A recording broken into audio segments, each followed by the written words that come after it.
they think that they hear coyotes that are yapping at each other that are slowly converging on this one area. And they describe the conditions as being dense fog in that area. And as they're walking through the woods, they say that the coyotes are converging on this area they're walking towards. And as the firefighters describe it, it's like they walked right up to Tristan standing right in front of him. And he says, "Well, will you take me to my home?" And they said that the boy had scrapes on his face, but nothing really highly unusual. And later on in discussions, the mom said that she thought that he was really scared and was only giving bits and pieces of the story, but not the whole story. And other than that, he said that he woke up in the woods. And I think that's an interesting point, because he didn't say he walked into the woods and went to sleep and woke up. He said he woke up in the woods. A slight difference there in semantics and in an understanding, but there's a lot of these cases where the kids disappear, don't respond to family calls, no canines can pick up a scent, so you wonder how they can get out of the area as quick as they do without leaving a scent for bloodhounds and things to find them. Again, the vast majority of the times are just like Tristan's, where when the people are found, it's a rarity when they can explain what happened. Many times they can't explain how they got to where they were. In a rare event, they can explain what happened when they got where they were, but they can't explain how they got to or from the location. In the vast majority of the times, if it's a small child, the parents say that they're scared and they don't want to talk, or they know more but they're not saying it. I mean, it's almost as though their memory got taken from them, or they are so scared about what happened they don't even want to tell their parents. There's a man in Finland that took a keen interest in this, and he had communicated with me off and on in the previous 3 years. And he was looking into an area that I never even thought to look in, but you brought it up, and that was the Bermuda Triangle. And he said that since we started flying into the triangle, there's, I think, 126 different planes that have flown in and never have been found. And he wrote me a letter and he said, "Dave, here's the website that keeps track of that." And he says, "I want you to know that 5 people that you've written about have disappeared on the same day that one of these planes disappeared." And I thought, wow. Because at that time, there were 600 people that we had written about and identified, 126 planes in, I think it was 75 years, and then 600 people in 125 years. If you look at the statistical odds of 5 in that time frame matching 5 planes, it's phenomenal. Yeah, we did confirm that. That is true what he said. Well, we went back in and started to look at aerial issues related to missing people. And we found 5 cases where search and rescue was looking for one of the people that we had identified, and either a helicopter or a plane crashed in conjunction with the search. And I think it's something that you can't ignore, just because the odds that there's 5 helicopters or planes that also crashed in conjunction with searching, that's a pretty big percentage when you look at the number of times and the number of cases.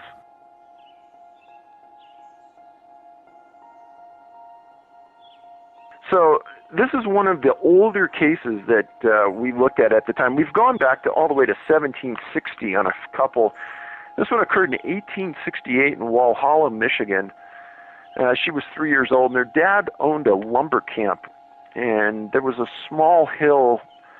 This part of Walhalla, it's generally a pretty flat area, but there's this one hill, and he was taking lumber off the hill.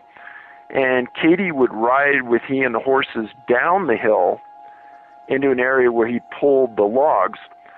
and then she'd walk back up the hill to meet the dad when he came back up. This had gone on for days, and she knew the drill, and Dad said he made dozens and dozens of trips. Well, on this one trip, he comes back up the hill, she's not there. And he gets a couple other men, and they start searching. And unbelievably, as they're searching, two other guys come up that are hunters, and they also start helping them search.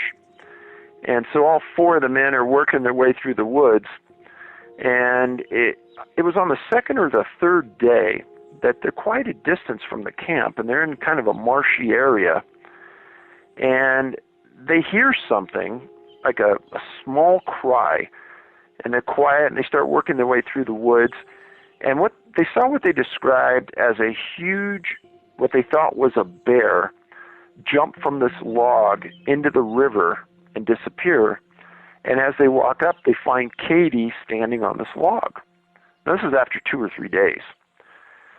So Dad picks up Katie, starts going back to camp, and they have that quiet moment, and he says, well, what happened?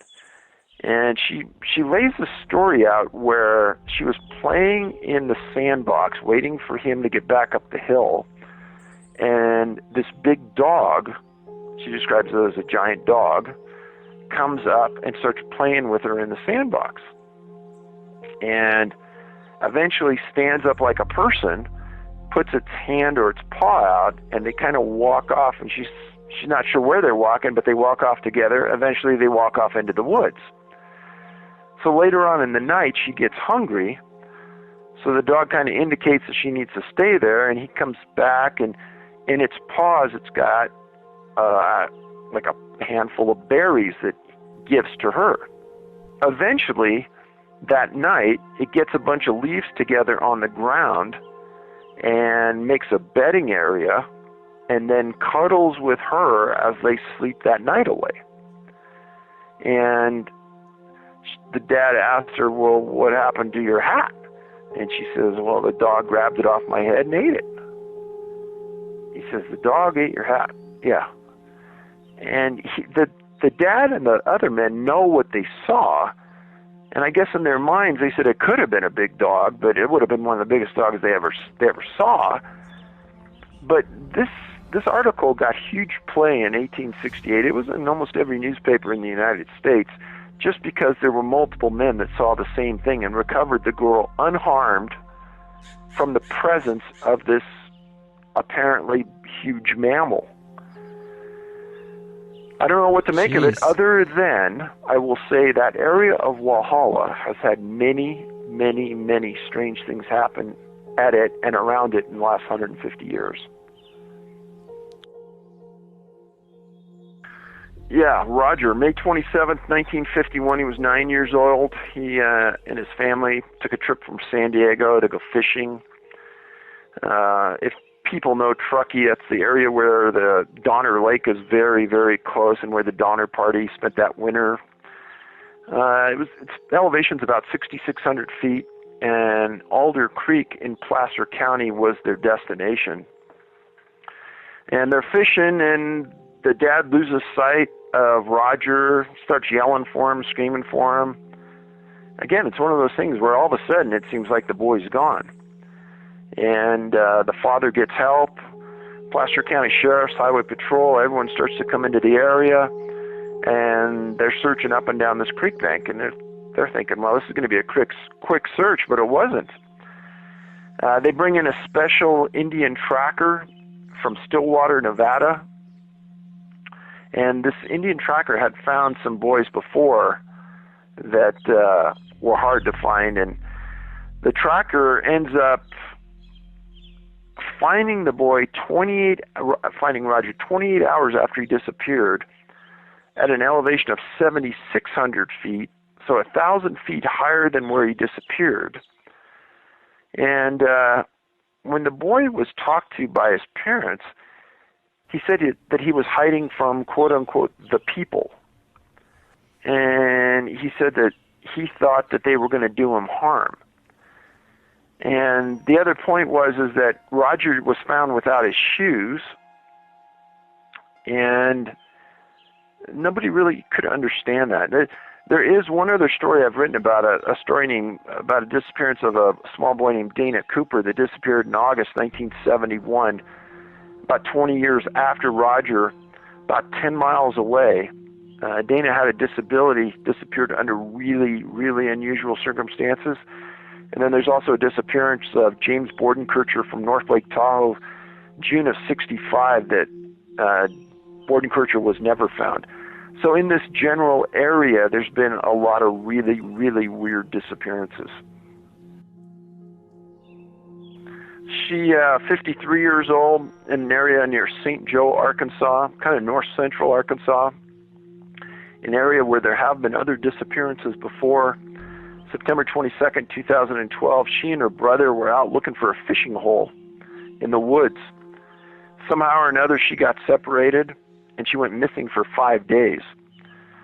And when she was eventually found by some guys on an ATV, she was missing her shoes, and she was in fair condition, not great condition. But she was taken to the hospital. Doctors talked to her, and she told the doctor that she had seen people in the woods, strange people.